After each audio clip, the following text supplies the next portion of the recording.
ce qui s'est passé dans mon cabinet est extrêmement grave. J'ai fait des courriers à l'endroit du procureur spécial que j'ai découvert sur les réseaux sociaux dimanche dernier. Pas dimanche, le dimanche sur dernier, ça devait faire autour du 23, que j'ai découvert sur les réseaux sociaux. Et je dois préciser que les courriers ont été dictés vendredi soir vers 21 h. Ils n'étaient pas déjà sortis du cabinet ministériel que dimanche ils étaient sur les réseaux sociaux.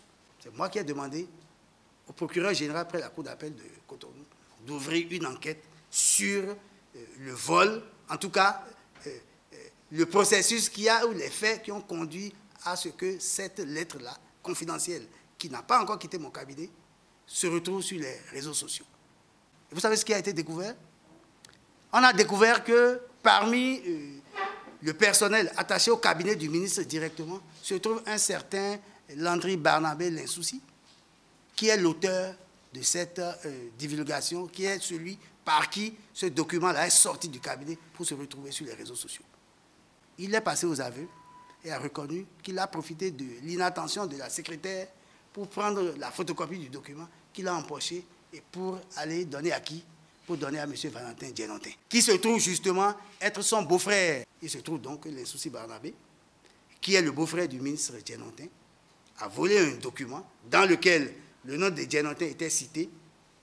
Entre autres, M. Valentin Djenontin, non seulement a été dénoncé comme étant celui à qui ce garçon a remis le document, mais l'enquête a révélé que c'est lui le premier encore à poster sur les réseaux sociaux. Nous sommes en matière de flagrant délit. Une convocation lui a été donc adressée, à la fois pour vérifier, pour s'assurer de la véracité des déclarations de cet agent qui dit avoir remis la pièce à M. Djenontin, également pour voir si effectivement il est celui qui a posté sur les réseaux sociaux.